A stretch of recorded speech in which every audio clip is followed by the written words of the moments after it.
On Saturday, I saw you walking through the garage after qualifying, and I said, "What was the fix?" And you said, "I don't know. There wasn't really. We didn't do anything to the car." And then somebody who'd heard me said, "I think Oriol's balls were the fix." Is that an adequate assessment? At that point, you said it, but it wasn't the fix because the car was not fixed yet. Right. But it had to be done because if not, we're not in the race. Right. So the truth is, it's one of those situations that you feel the car is not right, and there's a good chance I may crash it, I may lose it, but what's the worst case scenario? I'm not in the race. I'm not in the race unless I find those balls to try to do it. So right. That's really what happened, and luckily we had just the speed enough to qualify. I mean, assuming you were flat out on all the runs, what do you do differently at that point as a driver? I wasn't.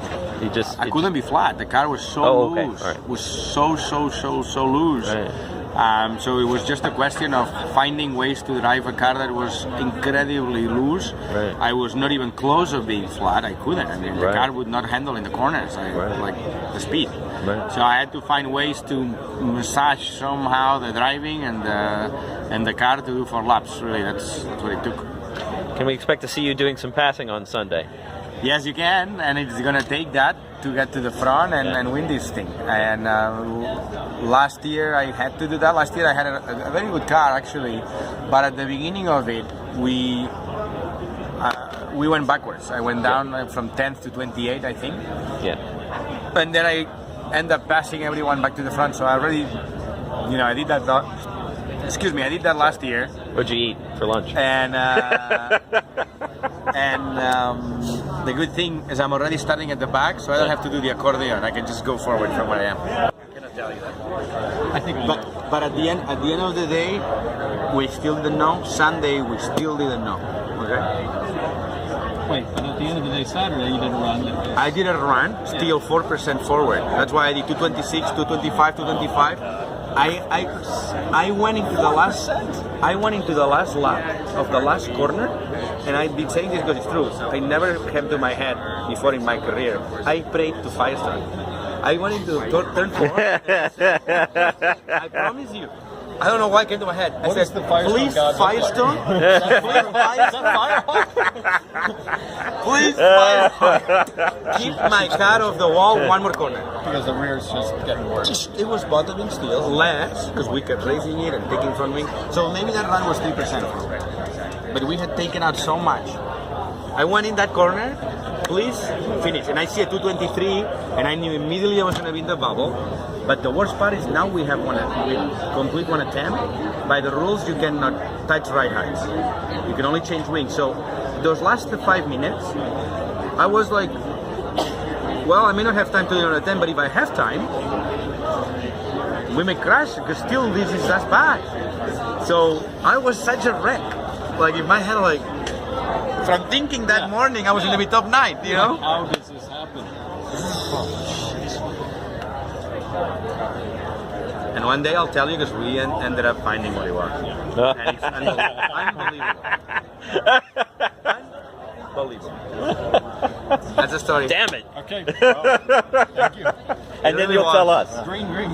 Oh, jeez. Yeah, anything now is just. Remember, he's a. I know. Whatever. At least when it's a race, right? But at that point, when you're out, there's whatever. Even if you find the explanation after, it's too late. Make sure your spotter's giving you good sweeper information. 20 to go.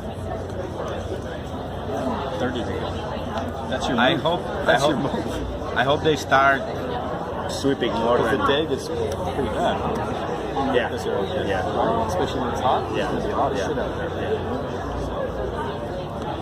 Yeah.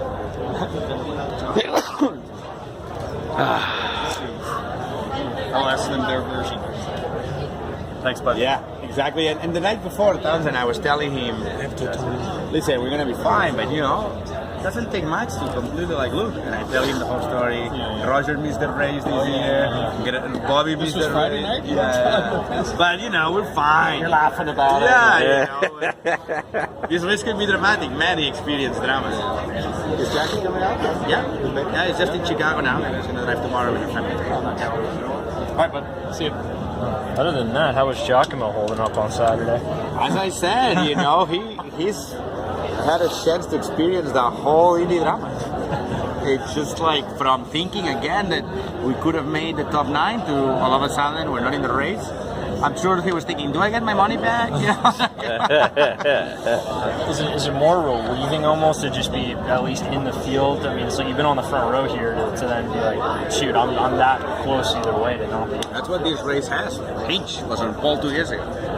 You know, it's just it's part of the beauty and cruelty of this race, and it makes it, you know, what it is, really. You know, I always thought I understood because, again, this is my 10th Indy 500. I've been here for bump day, even years that there was bumping like this year. But I was always lucky enough to not be in that last, you know, few positions that you can be bumped. I came in Saturday thinking that if we did everything right, we could be in the top 9. That's the situation we were in. We had a good speed, the car was very well balanced. We had a good understanding of the setup and what did what, if we needed to change things. And man, things went down quick. Like, it doesn't take much. You know, it's a fine edge on being right, perfect, how I was first practice morning on Saturday, to the car being undrivable and almost not making the field. It's just, we had one little thing that affected the whole setup of the car and made it very, very, very loose. And we couldn't, you know, put our fingers where what was causing it. And again, I came in thinking we're going to be strong, have a great day. And there I was. 4 minutes to go. I'm 31st. There's 2 spots behind me, and there's 3-4 cars going at it, trying to put good laps out there. And at that moment, I realized I may not be in the race, and my heart really went into a hole so deep that I almost couldn't breathe. Like, you know, you prepare the whole year. You really do. Especially in my case, I only do this race, you know. So the day after the Indy 500, you have 364 days just preparing yourself, putting the package, the team, the sponsors, thinking what can you do better. And the moment you realize that everything you thought was going well, but you actually may not be in the race. The second that the gun went off at 550 and I knew I was in, I lost it. I mean, your mind just loses it so much tension. So I can only imagine what Hinch went through, and Pipa, but especially Hinch. You know, he was on pole. He was my teammate 2 years ago when he was on pole, and 2 years later you're not making the race. You know, so it's the drama. Like, I think it's one of the great things about this race, and that's why it's so exciting and so sad. Everyone that's watching knows. It's not just the driver, it's a team, it's a sponsor that's paid $1 million, you know, to be in there, and they're gonna go home. 2 teams are going home. It's so sad and so hard, but that's why we also tried so hard not to be in that position. It makes the sport great, you know. How do you balance that on race day, knowing that those highs and lows are there?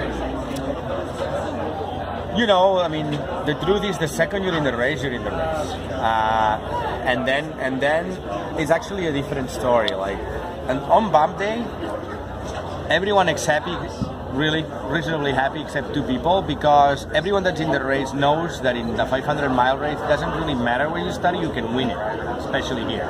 We've seen it, you know.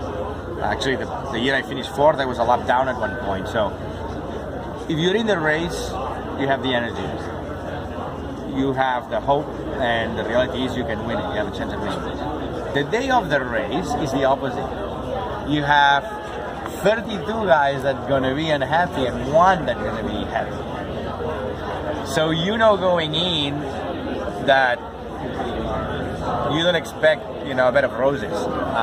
32 have it, you know, the chance they're going to be unhappy. Only 1 guy will be happy. So you go at it differently, where you know odds are against you being happy just because it's 33 to 1, right?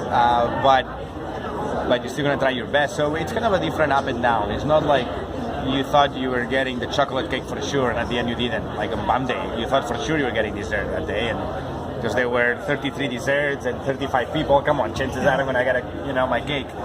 On race day is the opposite. Only one gets it, so it makes you work really hard, and you can only imagine how that cake must taste. But it's a different roller coaster. Here, the only cars that were able to run nose to tail was Andretti. They were the first ones that they figured out what that body kit needed, and everyone like, how do they do it? They cannot even get close. And they were the only ones that did. Then it took 2-3 years for the rest of the paddock to figure it out, and then that's why the last 2 years we had such a race with all impacts. Now it's a complete, new challenge for the engineers to really figure out what it takes to be able to run close, and I think it's one of the reasons, I have a non-racing question. What's the difference between poke and sashimi? This guy likes sashimi. I love sashimi. So, think of poke, like sashimi is thin pieces of fish, raw fish, on a plate. Poke is, instead of thin, they're cut in cubes. Okay. Small cubes, but cubes. Okay.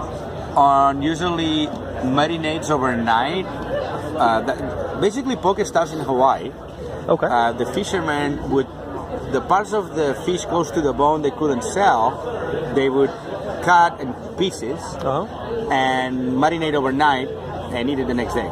So it's more like ceviche? It sounds like it, but no, it's marinated with soy. That's how they did it. Okay. Then poke now, it's just cubes of raw fish on top of a bowl of rice that you mix with the sauce and different toppings. Okay. And it's not just tuna. Now we have, I think, 7 different fish types and 20 toppings and 7 sauces. Where can one find your fabulous product? Main Street, Santa Monica. King of poke.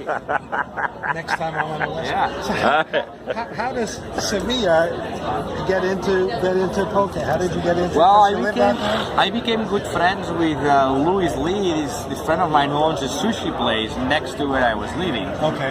And just talking together, he was already in the business, and we found a good location 2 blocks from the water, and I liked it. And also because I thought it's not like the restaurant that you need a very high-end chef, and it's more like an ice cream place that if you make it work, you can duplicate. And the idea was like, hey, if we make one, we can make more than one. So if we make one work, we can make more than one. So you can be the Papa John's of raw fish, hopefully, but better. That is a little bit the game plan. Yeah. All right. Because good luck with that. Thank you. I have all kinds of story ideas when you win because of the dollar. I'm leaving you. Okay.